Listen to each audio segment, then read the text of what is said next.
ഇന്ന് തിങ്കളാഴ്ച ആയതുകൊണ്ട് നമ്മുടെ ഒരു ആഴ്ചയുടെ ആരംഭം രാവിലെ പള്ളിയിൽ നിന്ന് വന്നപ്പോൾ നീയക്കൊച്ചും പൊന്നപ്പനും കൂടി പുറത്ത് സ്വീകരിക്കാൻ നിൽക്കുന്നുണ്ട്. അകത്ത് കയറിയപ്പോൾ കണ്ടത് നമ്മുടെ ഒടിയൻ തിങ്കളാഴ്ച ആയതുകൊണ്ട് നല്ല ഉറക്കത്തിലാണ്, എണീറ്റിട്ടില്ല. അപ്പോൾ ഒടിയൻ്റെ ഉറക്കം നല്ല രീതിയിൽ കിടന്നതുകൊണ്ട് അവനൊന്ന് ശല്യപ്പെടുത്താൻ ജനിപ്പിച്ചപ്പോൾ അവൻ്റെ ആ ഒരു ഉറക്കം നഷ്ടപ്പെട്ട ഒരു അരിശമാണ് ഈ കാണുന്നത്. അപ്പോൾ അവൻ അത് നമ്മളോട് പറഞ്ഞും അവൻ്റെ ഭാഗത്തു നിന്നുള്ള ഭാഷയൊക്കെ ഉപയോഗിച്ച് അവൻ പരമാവധി നമ്മളോട് കാണിക്കുന്നുണ്ട്. അപ്പോൾ അവനെ നമ്മൾ പുന്നാരിപ്പിക്കുന്നത് കണ്ടപ്പോൾ നമ്മുടെ നീയക്കൊച്ചിന് ഒട്ടും ഇഷ്ടമില്ലാത്ത കാര്യമാണ് നമ്മൾ മറ്റൊരാളെ പുന്നാരിപ്പിക്കുന്നത്. അപ്പോഴത്തേനും ഓടി വന്ന് അവന് ഉള്ളതൊക്കെ അവന് കൊടുക്കുന്നുണ്ട്. അപ്പോൾ അതിനുശേഷം അവരുടെ കുറച്ച് കുശലം പറച്ചിലും കാര്യങ്ങളൊക്കെ അങ്ങനെ കഴിഞ്ഞു. അപ്പോൾ അതിന് ശേഷം നമ്മൾ വീണ്ടും ഒന്ന് പുറത്തേക്കൊക്കെ ഇറങ്ങാമെന്ന് വെച്ച് പുറത്തേക്ക് ഇറങ്ങുമ്പോൾ നമ്മൾ അടുക്കള പുറത്തുനിന്ന് നേരെ പുറത്തേക്ക് ഇറങ്ങുമ്പോൾ കാണുന്ന കാഴ്ച എന്ന് പറഞ്ഞാൽ ഈ പ്ലാവും ഇങ്ങനെ ചക്ക വേര് വരെ ചക്ക എന്ന് പറയുന്ന പോലെ അടിയിലാണ് ചക്ക കൂടുതൽ ഉണ്ടായി കിടക്കുന്നത്. അപ്പോൾ ആ ചക്കകൾ നമ്മൾ എന്നും അടുക്കള വാതിൽ തുറന്ന് പുറത്ത് വരുമ്പോൾ കാണുന്ന ഒരു കാഴ്ച ഈ കാണുന്ന പ്ലാവുമ്മ ഈ ചക്കകൾ തന്നെയാണ്. പിന്നെ ഇതിൻ്റെ തുഞ്ചാണത്തുള്ള ചക്കകളൊന്നും നമുക്ക് കിട്ടാറില്ല. ഇത് വേറൊരു പ്ലാവിൻ്റെ തുഞ്ചാണത്ത് മാത്രം ചക്ക ഉണ്ടാകുന്ന പ്ലാവാണ്. അതൊട്ടും നമുക്ക് കിട്ടാറില്ല, താഴെ വീണാലേ കിട്ടുള്ളൂ, ആ അവസ്ഥയാണ്. അവിടെ നിന്ന് നടക്കുമ്പോൾ നമ്മുടെ റൂബി അത്യാവശ്യം കെട്ടൊക്കെ പണിഞ്ഞ് ചക്കകൾക്കൊക്കെ കാവൽ കിടക്കുന്നു. ആ റൂഡിൻ്റെ താഴെ കിടക്കുന്നുണ്ട്. കെട്ടുകൾ അഴിക്കാൻ നിന്നാൽ കുറേ നേരം പിടിക്കുന്നതുകൊണ്ട് നമ്മൾ ഇപ്പോൾ കെട്ടുകളൊന്നും അഴിക്കുന്നില്ല. ഇനി കെട്ടുകളൊക്കെ അഴിച്ച് കൊടുക്കണം, അല്ലെങ്കിൽ അവൾക്കത് ഒരു തടസ്സമായിട്ട് കയറിന് നീട്ടമില്ലാത്ത അവസ്ഥയിലേക്ക് എത്തും. അപ്പോൾ ഈ പ്ലാവുമ്പോൾ ഒരു 2-3 ചക്കയുണ്ട്. ഇത് നമ്മൾ മുറിഞ്ഞു കൊടുത്ത ചക്കയാണ്. ബാക്കി അവർ നമുക്ക് വേണ്ടി ഇട്ടിട്ട് പോയതായിരിക്കും എന്ന് വിചാരിക്കുന്നു. 2 ചക്ക അതുമ്മ കിടക്കുന്നുണ്ട്. പിന്നെ നമ്മൾ അവിടെ നിന്ന് നോക്കിക്കഴിഞ്ഞപ്പോൾ നമ്മുടെ ഇന്നലെ തലേന്ന് നല്ല മഴയൊക്കെ പെയ്തതിൻ്റെ പേരിൽ നമ്മുടെ കുളത്തിൻ്റെ മുകളിലിട്ടിരിക്കുന്ന വല അത്യാവശ്യം ഇലയൊക്കെ നിറഞ്ഞ് കിടക്കുന്നുണ്ടായിരുന്നു. അപ്പോൾ അത് നനഞ്ഞ് കുതിർന്ന് കഴിഞ്ഞപ്പോൾ ആ വല കുളത്തിലേക്ക് മുട്ടാറായി. അപ്പോൾ തെങ്ങ് കയറിയിട്ട് കുറേ കാലങ്ങളായി, 1 വർഷത്തോളം ആയിട്ടുണ്ട് ഏകദേശം. അപ്പോൾ അങ്ങനെ ഇരിക്കുക നമ്മൾ ബാബുച്ചേട്ടൻ തെങ്ങ് കയറണമെന്ന് ചോദിച്ചൊന്ന് വന്ന് പതിവില്ലാണ്ട്. അപ്പോൾ അങ്ങനെ അവൾ തെങ്ങ് കയറിക്കോളാൻ പറഞ്ഞു. അപ്പോൾ ആ ഒരു തെങ്ങ് കയറുന്ന കാഴ്ചയാണ് ഇന്ന് കാണുന്നത്. ഏകദേശം 1 കൊല്ലം കഴിഞ്ഞിട്ടുണ്ടാവണം ഇവിടെ തെങ്ങ് കയറിയിട്ട്. അതുകൊണ്ട് തന്നെ തേങ്ങകളൊക്കെ ഇപ്പോൾ നിലവിൽ കിട്ടാതെയായി, വീഴാതെയായി, ഉണങ്ങിയതൊക്കെ അതുമ്പോൾ തന്നെ ഉണങ്ങിയിരിക്കുന്ന അവസ്ഥയിലായി. ഉള്ള തേങ്ങകൾ കൊട്ടത്തേങ്ങയുടെ വലിപ്പവുമായി. അപ്പോൾ തേങ്ങയൊക്കെ മുമ്പ് ഒരുപാട് 4 തെങ്ങുള്ളെങ്കിലും അത്യാവശ്യം തേങ്ങയൊക്കെ കിട്ടിയായിരുന്നതാണ്. നമ്മൾ തെങ്ങ് ശ്രദ്ധിക്കുന്നില്ല, തെങ്ങ് കയറാൻ ആളെയും കിട്ടുന്നില്ല. ആ ഒരവസ്ഥയതിൻ്റെ പേരിൽ തേങ്ങയും തെങ്ങൊക്കെ വളരെ പരിതാപകരമായി. അപ്പോൾ ഈ തെങ്ങുകൾക്കാണെന്നുണ്ടെങ്കിൽ 4 തെങ്ങിന് നല്ല ഹൈറ്റ് ഉണ്ട്. ബാബുച്ചേട്ടൻ പല വഴിക്ക് റെസ്റ്റ് എടുത്താണ് തെങ്ങിൻ്റെ മുകളിലേക്ക് കയറുന്നത്. അങ്ങനെ തെങ്ങ് കയറ്റം ബാബുച്ചേട്ടൻ പല പ്രാവശ്യം റെസ്റ്റ് എടുത്തിട്ടാണെങ്കിലും ആ തെങ്ങിൻ്റെ മണ്ടയ്ക്ക് എത്തിയിട്ടുണ്ട്. അപ്പോൾ അത്യാവശ്യം ക്ലീൻ ചെയ്തൊക്കെ എടുക്കുന്നുണ്ട് ആൾ. തേങ്ങ എന്ന് പറയാൻ മാത്രം അതൊന്നുമില്ല, ഒരുപാട് തേങ്ങ കിട്ടിയായിരുന്ന ഒരു തെങ്ങ് കൂടെയാണത്. അത്യാവശ്യം പഴക്കമുള്ളൊരു തെങ്ങും കൂടിയാണ്. അപ്പോൾ അത് ഈ പറഞ്ഞ പോലെ ഇപ്പോൾ തെങ്ങ് കയറാനും ക്ലീനാക്കാനും ഒന്നും കിട്ടാത്തതുകൊണ്ട് അത് അങ്ങനെ ഒരു പരിതാപകരമായ അവസ്ഥയിലാണ് ഇപ്പോൾ പോയിക്കൊണ്ടിരിക്കുന്നത്. അപ്പോൾ തേങ്ങ വീണപ്പോൾ അപ്പുറത്തെ പറമ്പിലും താഴത്തേക്കൊക്കെ വീണപ്പോൾ അത് എടുക്കാൻ പോയപ്പോൾ ചൊറിഞ്ഞണമാണത്. നല്ല അത്യാവശ്യം ഡോസ് കൂടിയ ചൊറിച്ചിലുള്ളൊരു ചൊറിഞ്ഞണമാണ്. ഇത് മരുന്നിനൊക്കെ ഉപയോഗിക്കാറുണ്ടെന്ന് പറയുന്ന കേൾക്കുന്നുണ്ട് ഇതിൻ്റെ പേര്.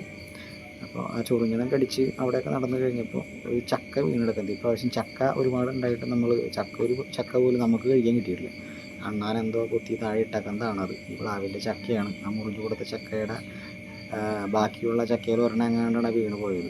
ബാക്കി ആ 2 ചക്ക ബാബുച്ചേട്ടൻ ഇടാനുള്ള പരിപാടി പരമാവധി നോക്കുന്നുണ്ട്. തോട്ടിയൊക്കെ വെച്ച്, തോട്ടി നമ്മുടെ ഒരു ഉണർവില്ലാത്ത തോട്ടി ആയതുകൊണ്ട് പേരിൽ ചക്ക എന്നോടാണോ എന്ന രീതിയിലാണ് അവിടെ നിൽക്കുന്നത്. ബാബുച്ചേട്ടൻ്റെ പരിശ്രമം അങ്ങനെ ഒറ്റയും തെറ്റയൊക്കെ ആയിട്ട് വിജയിച്ചുകൊണ്ടിരിക്കുന്ന ഒരവസ്ഥകളാണ് ഈ കാണുന്നത്. അങ്ങനെ ഒരു 3 ചക്കയേ ഉള്ളൂ. 2 ചക്കയും ഒരു ഇടിയും ചക്കയാണ് അതുമ്പോൾ ഒരു തണ്ടുമ്പോൾ കിടന്നായിരുന്നത്. അപ്പോൾ അതൊക്കെ തട്ടി താഴെയിട്ട് ബാബുച്ചേട്ടൻ പോയി. ഒരു ചക്ക ബാബുച്ചേട്ടൻ കൊണ്ട്, ബാക്കി ഒരു ചക്കയും ആ ഇടിയും ചക്ക അവിടെ കിടക്കുന്നുണ്ട്. അപ്പോൾ ഇനിയെക്കുറിച്ച് നമ്മുടെ കൂടെ ഉണ്ട്. ഇനി തേങ്ങകളൊക്കെ പറക്കി കൂട്ടുന്ന ഒരു പരിപാടികളാണ്. അപ്പോൾ അതിനെ ഒറ്റയ്ക്ക് നിർത്തിക്കൊണ്ട് പോകാൻ പറ്റില്ല. അവിടെ നിർത്തിയോടത്ത് നിൽക്കാത്ത കാരണം നമ്മൾ തേങ്ങ പറക്കുന്നിടത്തേക്ക് കൊണ്ടുപോയിട്ട് അവിടെ നിർത്താനുള്ള പരിപാടിയാണ് ഈ കാണുന്നത്. പക്ഷേ ആൾ തേങ്ങയൊന്നും പിടിക്കണമെന്നില്ല. ആളുടേതായ രീതിയിൽ ആളവിടെ കിടന്ന് ഓരോ കസർത്തുകളാണ്. അമ്മിച്ച് താഴെ തേങ്ങ വീണതൊക്കെ പറക്കിയെടുക്കാനായിട്ട് അങ്ങോട്ട് പോയിട്ടുണ്ട്. അപ്പോൾ തേങ്ങകളൊക്കെ പറക്കി കൂട്ടുന്ന ഒരു കാഴ്ചകളാണ് ഈ കാണുന്നത്.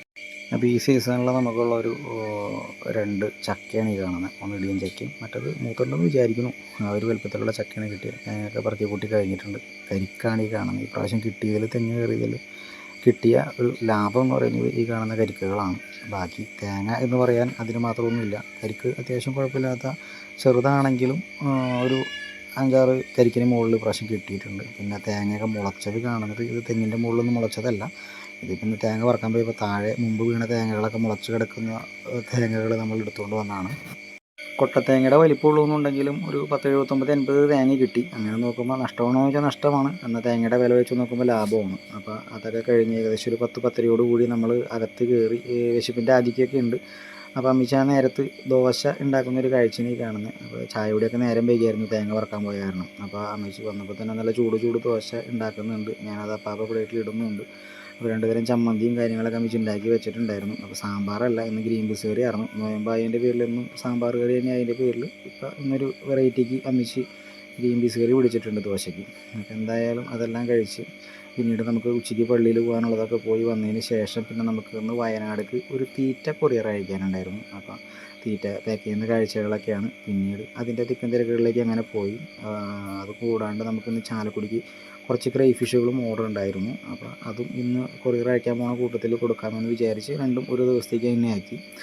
അപ്പോൾ ഉച്ചതിരിഞ്ഞിട്ടുള്ള പരിപാടികൾ ഇത് പാക്ക് ചെയ്യലും ക്രൈ ഫിഷുകളെ പിടിക്കലും അവയെ പെയറുകളായിട്ട് മെയിലും ഫീമെയിലും തരംതിരിച്ച് വേണം എന്നവരാവശ്യപ്പെട്ട പ്രകാരം അതിനെ തരംതിരിച്ച് പിടിക്കാനുള്ള പരിപാടികളാണ് ഈ കാണുന്നത്. അപ്പോൾ മെയിലും ഫീമെയിലൊക്കെ ഐഡൻറ്റിഫൈ ചെയ്ത് പിടിച്ച് കുറച്ച് സമയം അങ്ങനെ പോയി. നമുക്ക് ഏകദേശം ഒരു 5 മണിയോട് കൂടി കൊറിയർ ഓഫീസിലേക്ക് എത്തണം, അല്ലെങ്കിൽ അവരുടെ വണ്ടി 6 മണിയോടുകൂടി പോകും. അപ്പോൾ നമ്മളൊരു 5 മണിക്ക് എത്താൻ കണക്കാക്കിയിട്ടാണ് പോകുന്നത്. അപ്പോൾ ഇങ്ങനെ തരംതിരിക്കൽ ഒരു ഇത്തിരി പ്രകൃതി പിടിച്ച പണിയായിരുന്നു, എങ്കിലും നമ്മളെല്ലാം തരംതിരിച്ച് തന്നെ പാക്ക് ചെയ്തു.